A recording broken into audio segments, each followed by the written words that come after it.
Next chapter था हम लोग का हेरिडिटी एंड इवोल्यूशन। ठीक है, हेरिडिटी और इवोल्यूशन का अर्थ क्या होता है? हेरिडिटी और इवोल्यूशन यानी कि आनुवांशिकता, जैव विकास और आनुवांशिकता। ठीक है, जीवों का विकास और आनुवांशिकता कैसे होता है। ठीक है, तो विकास मीन्स क्या हुआ, यहाँ पर जीवों की बात की जा रही है। अर्थात क्या कि एक पीढ़ी से दूसरे पीढ़ी में किसी भी लक्षणों का स्थानांतरण, यानी कि transmission of the traits in one generation to next generation क्या होता है?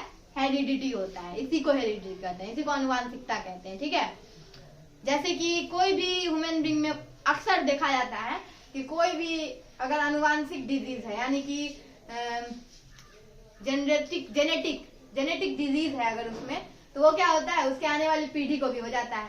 जैसे कलर ब्लाइंडनेस, ये एक जेनेटिक डिजीज है। कलर ब्लाइंडनेस में क्या होता है, लाल कलर ब्लू दिखेगा, पीला दिखेगा, क्या दिखेगा उसको पता नहीं, लेकिन दिखेगा कुछ अलग। ठीक है, तो वो जेनेटिक होता है। बहुत ऐसा चीज होता है जेनेटिक होता है। हार्ट प्रॉब्लम होता है जेनेटिक होता है। ठीक है, मतलब एक पीढ़ी से दूसरी पीढ़ी में स्थानांतरण किसी भी चीज का। ठीक है, उसको कहते हैं हेरिडिटी यानी कि आनुवांशिकता। अब देखते हैं आनुवांशिकता होता कैसे है जीव शरीर में, किसी भी ऑर्गेनिज्म में आनुवांशिकता कैसे होता है। तो उसके लिए जो भी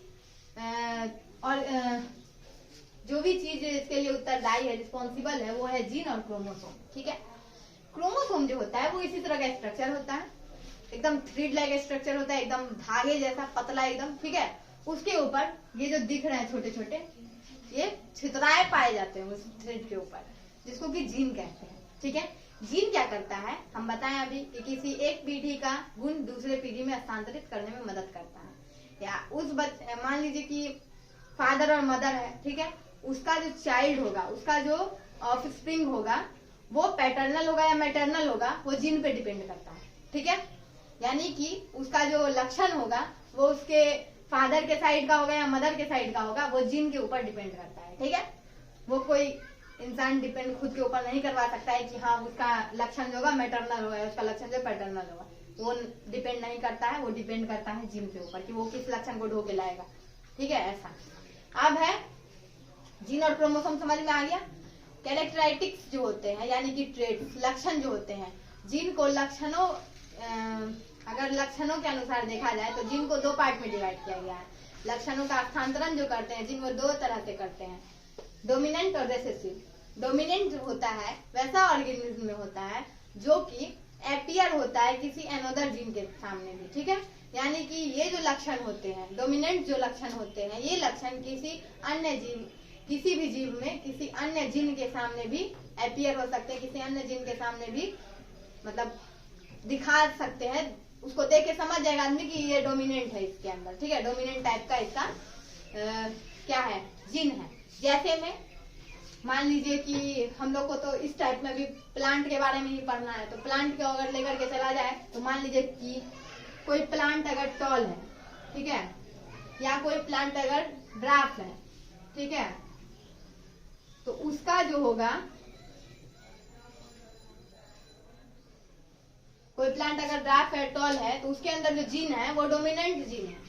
ठीक है, यानी क्या हम अभी बताए ना कि ये जीन जो होता है एपियर होता है उस ऑर्गेनिज्म में, जिस ऑर्गेनिज्म में एपियर उस ऑर्गेनिज्म में होता है जिसमें कि अनदर जीन के सामने भी अपीयरेंस होने की क्षमता होती है। किसी अनदर जीन के सामने भी ये जीन अपीयरेंस हो सकता है, ये ऑर्गेनिज्म खड़ा हो सकता है किसी अनदर जीन के सामने भी।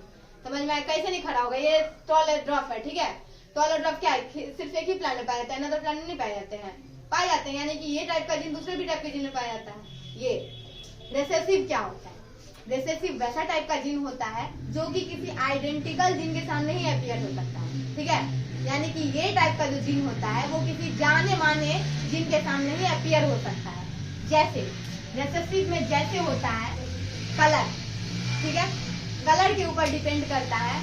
जैसे टी का कलर है, मान लीजिए मटर का कलर है, येलो है और ग्रीन है। ठीक है, तो येलो और ग्रीन कलर जो है, ऐसा बात तो नहीं कि सिर्फ मटर में ही होता होगा, अनदर चीज में नहीं होता येलो ग्रीन, आम का भी येलो ग्रीन होता है। तो उसी तरह से रिसेसिव क्या है, ये किसी आइडेंटिकल जीन में आएगा। ठीक है, ये ऑर्गेनिज्म रिसेसिव जिसमें रहता है जीन, वो ऑर्गेनिज्म जो होते हैं किसी आइडेंटिकल जीन के सामने ही अपने आप को प्रस्तुत कर सकते हैं, अपने आप को डिस्क्राइब कर सकते हैं। ठीक है, ऐसा।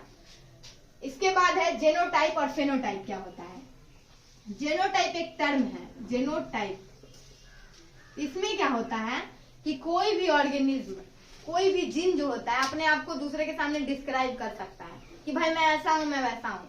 यानी कि ये टाइप का जो जीनोटाइप का जो जीन होता है वो डोमिनेंट टाइप के जीन, जैसे कि मान लीजिए दो पौधा है, वो पौधा एक टॉल है यानी लंबा है और एक पौधा छोटा है ड्राफ है, तो इसमें क्या होगा जेनोटाइप टाइप में कि कैपिटल टी डिनोट कर रहा है किसको, टॉल वाले को, और स्मॉल टी डिनोट कर रहा है किसको, ड्राफ वाले को।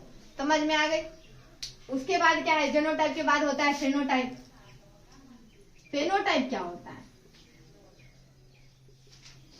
फेनोटाइप होता है कि मतलब किसी भी ऑर्गेनिज्म में ये चीज जो होते हैं विजुअल होते हैं कि हम लोग उस चीज को देख सकते हैं, वो है फेनोटाइप।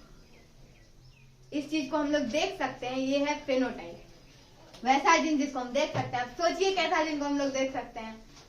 प्लांट के टॉल और स्मॉल को नहीं देख सकते हैं, प्लांट के फ्रूट्स के सीड्स को नहीं देख सकते हैं। तो जो चीज हम लोग सीन कर सकते हैं, जो चीज विजुअल है हम लोग के लिए, वैसा जो जीन है वो फेनोटाइप जीन है। समझ में आ गया। तो ये सब टर्म अगर नहीं समझ में आएगा तो ये चैप्टर समझ में आने वाला नहीं है, बस दिमाग में घुसा लीजिए, सब टर्म को समझ लीजिए। इसके बाद हम लोग को पढ़ना है मेंडल्स का लॉ। तो मेंडल अंकल जो थे वो दो तरह के लॉ दिए, ठीक है। मेंडल्स लॉ, ये जो है दो तरह के लॉ दिए। पहला लॉ है इनहेरिटेंस ऑफ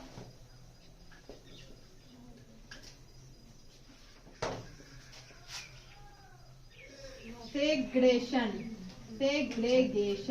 ठीक है, या लॉ ऑफ सेग्रेगेशन, ठीक है। और दूसरा है इंडिपेंडेंट ऑफ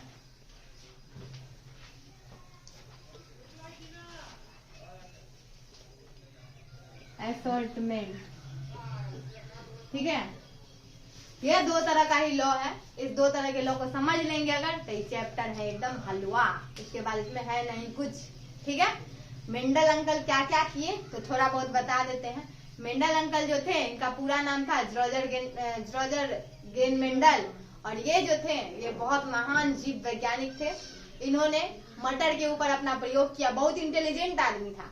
इस जीव के ऊपर प्रयोग कहानी क्या पता है, कहीं जीव को मतलब अपना संतति उत्पन्न करने में या अपने जनरेशन को आगे बढ़ाने में बहुत टाइम लगता है, ठीक है। ऐसे ह्यूमन बींग को ही देख लिया जाए तो उसको 9 महीने लगते हैं एक उसका ऑर्गेनिज्म को बर्थ करने में, ठीक है। तो 9 महीना वो थोड़ी इंतजार करेगा, अपना बुद्धि लगाया, मटर का पौधा उगाया। मटर का पौधा में बहुत सारा चीज था, क्या क्या चीज था जो मटर का पौधा ही चुना। सबसे पहला चीज ये था कि सेल्फ पॉलिनेशन करता है, ठीक है। दूसरा चीज ये है कि उसका पॉलिनेशन जल्दी होता है। तीसरा चीज ये है कि ऐसा बात नहीं कि वो सिर्फ टॉल ही पाया जाता है, ड्राफ्ट नहीं पाया जाता है, टॉल ड्राफ्ट दोनों पाया जाता है, ठीक है। चौथा चीज ये था कि उसके सीड्स जो थे, यानी कि मटर का जो फल था, मटर था, वो गोल भी होता था, राउंड और रिंकल दोनों शेप में होता था। राउंड और रिंकल में भी बहुत चीज था। राउंड जो था वो येलो होता था, राउंड जो था वो ग्रीन होता था, ठीक है। रिंकल जो था वो ग्रीन होता था, रिंकल जो था वो येलो होता था। इसी तरह का जो इस सब में पाया जाता था ना, जिसके कारण मेंडल इससे कुछ ज्यादा प्रभावित हो गया। बोला अरे भाई अब हमको ज्यादा पैसा नहीं लगाना है, चलो गार्डन में उगाते हैं मटर का पौधा। गया गार्डन में खोद दिया मट्टी को, उसमें उगा दिया मटर का पौधा। उसके बाद मटर का पौधा जब होगा तो हम लोग पढ़ेंगे मेंडल का लॉ, ठीक है। चलिए।